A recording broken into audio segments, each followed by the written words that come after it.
Welcome to Writing to Get Business, and this is Pat Iyer, and today I have with me Arjun Sen, who is an individual I connected with through the C-Suite Network radio program. The C-Suite Radio has the largest business podcast platform in the world. I wanted to bring Arjun on today so that he could talk about the books that he has written. Welcome to the show, Arjun. It's a pleasure, Pat. Thank you. Tell our listeners about the reason that you came up with your idea for your first book. And maybe before I ask you that question, you should give us a little bit of an overview about your background, who you are, what business you're in, what's your area of expertise. I'm a father first because it took me a while to realize that. So I just will never forget that. An aerospace engineer who got into marketing, and after that, to be a father first, became a consultant and now a speaker. So consult primarily in the branding area. And the first book was Raising a Father, about my journey as a single dad. So that the book, I just was struggling because that is one of the most difficult jobs as a parent, that to a first-time parent. You want to do well, but there's no user manual. So I started documenting primarily my mistakes. And so it's a really fun thing for me to go back to look at, wow, how many mistakes I made. And still, my daughter and myself, we had such an amazing relationship together. And how old is she now? She is 26, going on 55. She acts like my grandma. And it's the strength of the relationship. And initially, the book was called Raising a Daughter. And after I read the book, I just hit myself by saying, come on, let's be truthful. Who raised who? I'm the guy who needed to be raised. And the book is about insights I learned from the two most powerful women in my life, my grandma, who I called Maiji, a widower who raised 4 children, and of course, after that raised, I think her favorite grandchild.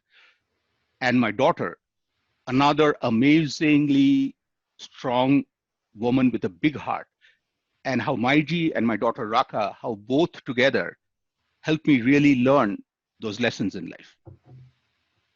So you wanted to share that story about the lessons that you learned. How did you go about starting it? So writing the book was very important as a first-time writer to have a very clear picture of who I'm telling the story to. Because it's not possible for me to walk into a room with my eyes closed and speak to everybody around. I cannot do it.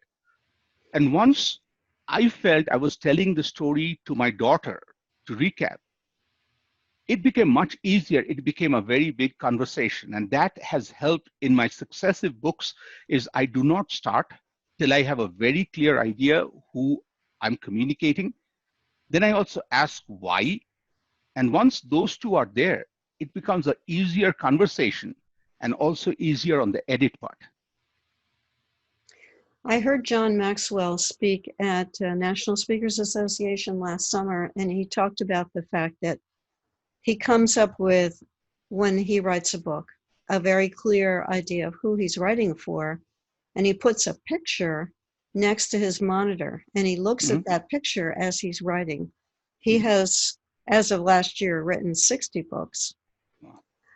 So having that clearly defined image of your reader sounds like a secret of success when it comes to directing your content. Absolutely. And I can also tell you what happens when you don't do it. I wrote a book which is very close to me, but I never published it. The book was, I thought, a very clever book. It's called Marporations, Intersection of Marketing and Operations, because that's where brands fail. I wrote the book not knowing who my target is. And after the book was done, just when it was getting ready to get published, I did not see myself holding the book and be proud. It felt like I was just looking up and screaming to nobody.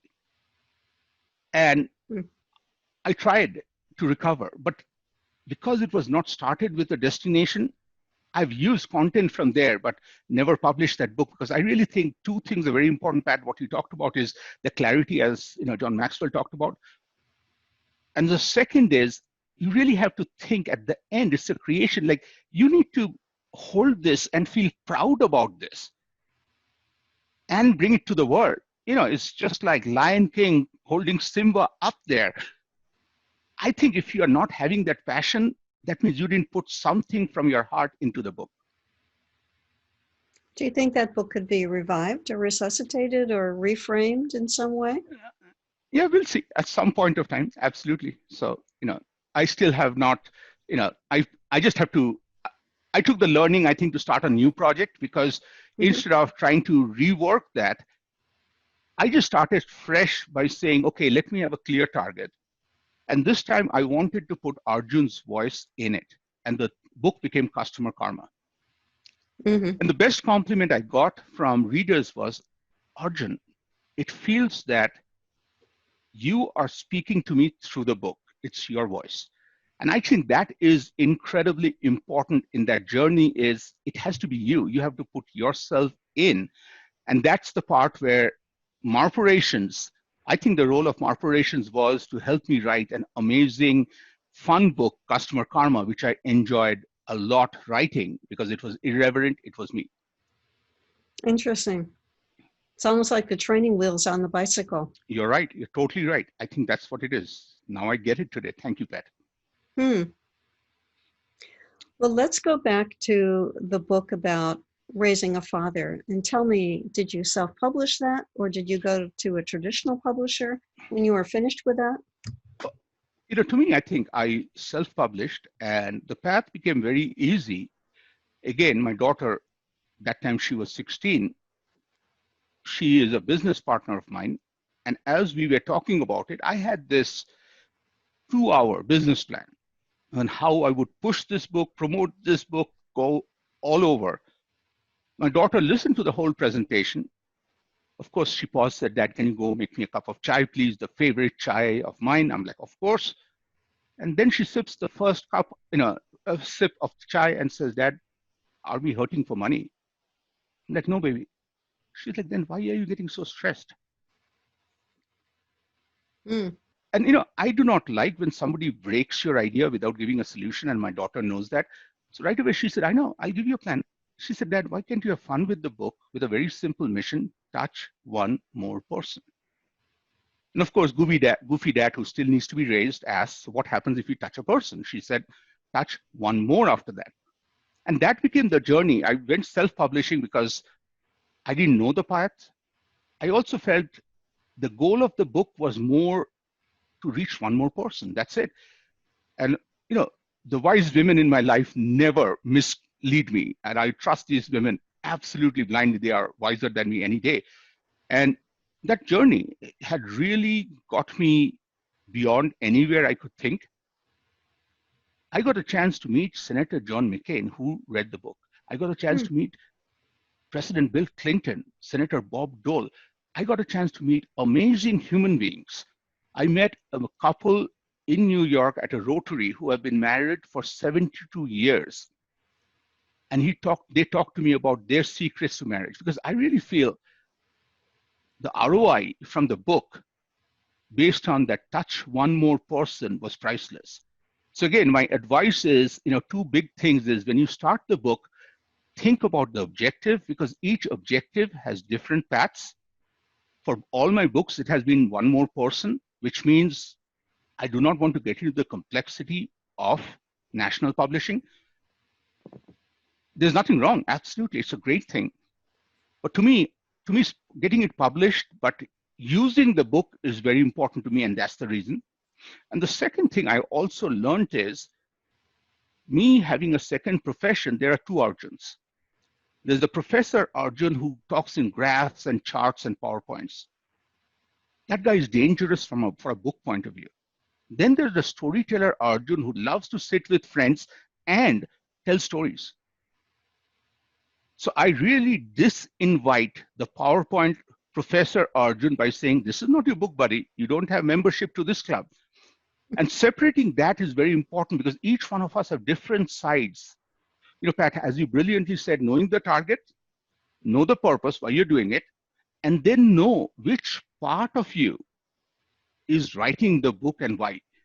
Because once you have that clarity, you'll have so much fun. That part, I have no idea. I'm not that smart in this area to know commercial success, this, but I can assure you, you'll have a blast writing the book from your heart to the audience's heart. It'll be fun. And aren't those the books that connect with us when we feel that the author has written from his heart or her heart? Mm-hmm. Absolutely. I'm reading a book now by James Michener, who's one of my favorite authors, and it's called The Novel. And he's giving us insight in his book about the whole mass production part of being a famous author. Mm-hmm. One of his agents of his publisher made a commitment that for the price of $75, the author of this fictitious character, it's not an autobiography, but it clearly comes from his experience of writing so many bestsellers. But one of the agents made a commitment that he would autograph a book for the price of $75, and they got orders for 9,000 books. And he, in the story, is talking about, that's the business of publishing. That's not touching one more person. That's touching 9,000 people. Absolutely. And it was a written offer, which meant that he had to fulfill it. So the publishers came up with this creative way of imprinting his signature on the inside of the book without him having to physically hand sign the book. When you get into the whole production part of being an author, that opens up all other issues that affect your life. And his character says, but I can't sit and hand sign 9,000 copies. That won't happen. And he ends up negotiating this solution that seems to satisfy everybody. Wow. I think that's, I think as you talked about, it's all about how you want to take the message. Certain messages, are worth taking outside. But on the other side, for some of us, micro entrepreneurs or entrepreneurs, to me, I look at the book to one, give me credibility on the subject. Second is to start a conversation. And, this is a secret, it's my core stories are at one place. So it just is a fun thing to have. And I have seen it has added dimensions to my consulting because yes, the PowerPoint professor guy is good, but he is good in a transactional way. Customer karma got me connected with people in a long-term relationship because to me, I, for the first time, started practicing even in my consulting. What I did in the business world is to connect with people, and the touch one more person was the core concept behind customer karma. That's what Raka taught me with Raising a Father. That's what I think Raka's Raising a Father lesson and Marporation, the training wheel. I'm going to use that phrase that you gave me now because now Marporation is very happy. Got me to Customer Karma. And Customer Karma is a very conversational book as I went through it. All right. So you focused in Customer Karma. It sounds like you had a very clear message. You wrote from your heart. You suppressed the PowerPoint professor, the data analytical type of part of your brain. How has that book done? And expand for our readers a little bit on how that changed your business, please. Yes, so to me, it has, number one is, as I mentioned, it has given the credibility. Second, it has put an overall framework because to me, what I learned while writing Customer Karma is you need two threads. You need a thread for the book, which is karma inside the customer world. But I also needed to connect to something outside, which is dating. And every chance I got, I brought the parallel back to dating to show how certain things we do are goofy.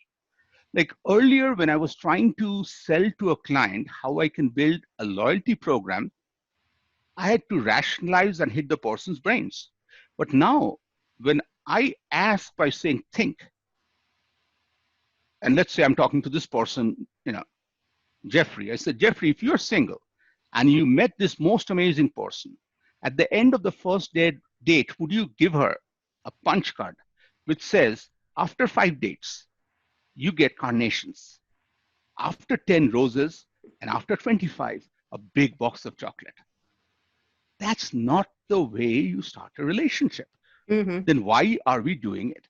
And that's what customer karma helped. Was earlier I was just appealing to people through numbers, but connecting to the external thread to dating really made people laugh and say, come on, Arjun, okay, so what should we do? Like the whole thing was, it's much easier to get to what should we do. So relationships are faster, is easier to form. And that's what the book has helped, is better connections, better business, transforming of knowledge, and easier to position me as an expert because it's more coming from my heart to your heart. Mm-hmm. Have you written other books since Customer Karma? So there are two other books I'm working on. One is Secrets to Win Big, because I started looking at the world, in a bigger picture to see marketplace is changing. If I ask you who is number 2 after Facebook, it's very tough for most of us to answer. Same with Google to everywhere else. So as you start going through, same thing. For example, some of us may or may not like the New England Patriots. Being in Denver, I don't. But I cannot deny the fact that they put themselves in a position to win every year, which means brands that get to that level, big win, sustain the wins. And that whole, as I've started analyzing, I realized there are 3 things they need: leadership, they need a defined customer experience, and brand stories. So now what I'm trying to search is the one thread, and what would be the outside world thread I can connect to. So I have a lot of pieces. So if you look at, if I'm making a garland, I have the beads, but I need to have the thread, and I need to have the clarity on who will wear this. Till I have those two, the thread and the person, the beads are useless. But once I find this, it'll be a fun book again. Who is your target reader for that book? The target reader for me is, I'm still clarifying on this, but right now what I'm looking at is a business person who has broken through the first year, is somewhere in the middle.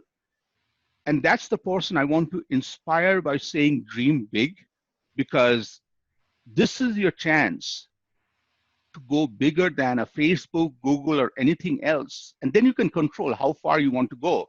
But at least in your mind, know that if you have the right framework and roadmap, you can go as far as you want. So I really want to help that middle tier business person dream big in their life ahead. When you say broken through the first year, are you saying somebody who has started a business and has completed their first year? I'm talking about somebody who has been there, let's say 3 to 5 years in the business world, or even in the corporate side. This is a person who has now got in decent success, now is in middle management. Now this person is thinking, how high can I go? Because that person has already seen some belief in that person. He's credible. So it's like building from level 2 to onwards is where I'm looking at.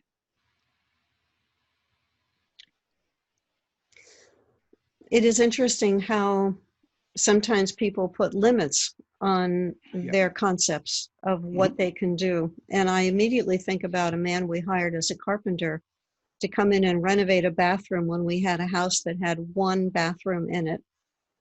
he was a union guy, and he pulled the cabinet, the sink away from the wall and put it up against the tub. And then he came in 1 hour a day for 2 weeks. When I asked him, why aren't you coming all day to get this done? He said, well, I'm going to the union hall because I'm showing up to get a job.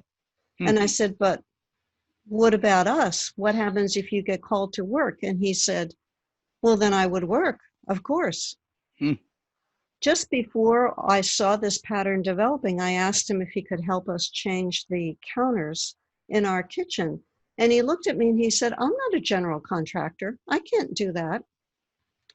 And I realized when he said that he had this plexiglass box around him that had a lid on it, and he could see out, but he couldn't go beyond the wall. I think the message that you're talking about in Secrets of Winning Big is don't put yourself in a plexiglass box. Totally. And, just like you gave the example, right away, an amazing example came to my mind. This is maybe the best person I've ever hired. Ever means ever. She was one semester from graduating. Deborah Topsick walked into my office and said, I'm Deborah, last name Topsick, opposite of bottom well. Deborah came in with an energy where everybody else at Papa John's told me 50 reasons why it wouldn't work. And Deborah had that goofy, intelligent smile. And more I got to know, I realized it's not goofy, it's sheer intelligence and pride. She always says, what if? Like she was the person, even though she joined at an entry level, was my favorite person because when things looked a dead end, Deborah always found a way.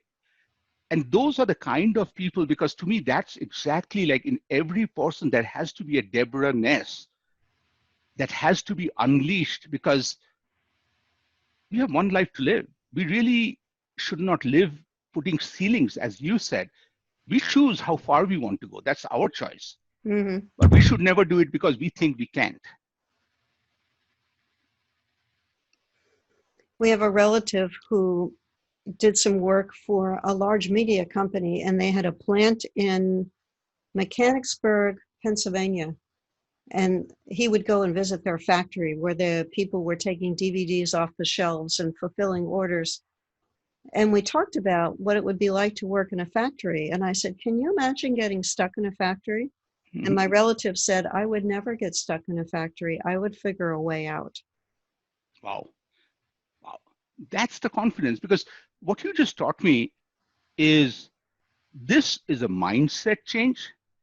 This is not a business lesson alone, because to me, this is a mindset change that will, like all of us will face big challenges in life. That's guaranteed. And that I will find a way out. Confidence is the biggest win you can always have. I think that's why it's so inspiring to read stories about entrepreneurs who have worked their way through a company or seen an opportunity and persisted against heavy odds. I would think that your book will have stories of that nature in it to help us remember that, yes, this is achievable. And that's the part where I want each person to go back and find the biggest obstacle you have ever overcome. Okay. And we take that for granted. Okay. For me, I know exactly the day, September 18th, 1998. I was first diagnosed with laryngeal cancer, and my doctor told me in Denver was, you won't see Christmas this year.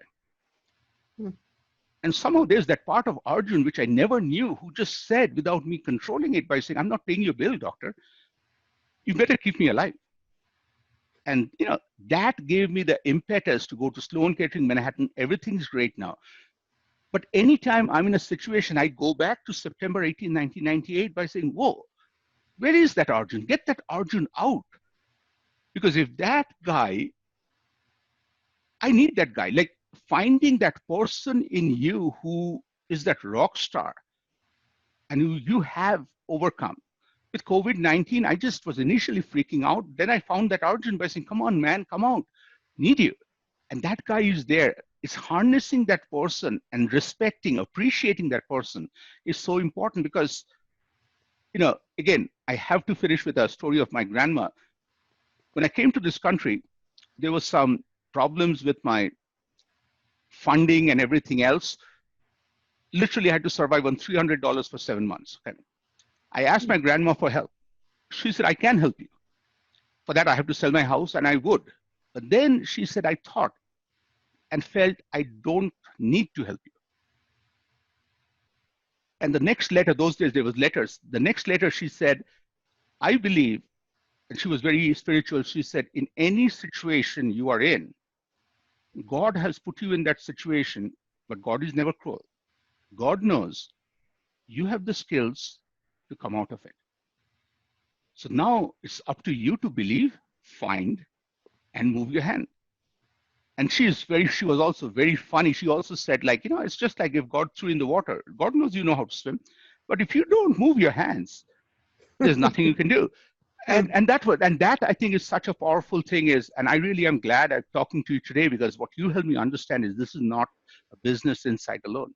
It's a life lesson that at least today you touched one more person in me to help me learn the secrets to win big. My lessons are not ready yet. So I'm not ready to write the book based on what you taught me today. Thank you. That content is within you. And like all writers, it will find its way out in the right format at the right time. Thank you, Pat. You are such a wise person. You have messages that other people need to hear. And I think that's one of the reasons that drives me to do these interviews for this podcast is that I want listeners who are struggling with the concept of, is this something I should do? Am I worthy? Do I have anything to say? Will anybody buy what I write? I want them to think in terms of the messages that they have that other people could benefit from. It don't do any good if they're stuck inside you. Your story of overcoming adversity, of coming to the United States, of adjusting to a whole different culture, of becoming highly successful in the business field is something that inspires other people. Thank you. Thank you. How can our listeners stay connected with you or find out more about you and your business? I would appreciate, if anyone wants to connect, to go to Arjun, my first name, last name is Sen, SEN.com. So it's ARJUNSEN.com. And it'll be truly a pleasure to hear from any one of you, because if I can touch one more person, my boss, that's my daughter, will be very proud of me. Thank you, Arjun. And thank you to you who is either watching this interview on our YouTube channel or listening on the audio platforms. If you are being held back, if you're thinking about, do I have a book in me? Think about our guest today who has written several and has more tucked away in his brain. He has shared the importance of when you're overwhelmed with a marketing plan, think about just selling it and touching one more person, one book at a time. If you focus on that, you will not get swamped by indecision or feeling overwhelmed by the amount of work that might be involved in marketing your book. He started his writing career with a very personal story about raising a child, and in that process, met people from all different aspects of life who would never have known of him otherwise. And he also shared with us that sometimes you write a book and you realize that it's not formed the way you want it, or your target market is not as clear as you thought it would be. And that book needs to be put aside because that forms the foundation of subsequent books that end up being more successful and directed to an audience that is clearly defined. So that was how his second book formed the foundation for his third book. And we've heard about more books to come. Be sure to look for Arjun's book, Raising a Father, and customer karma, and watch for secrets of winning big. Thanks so much for listening to this program.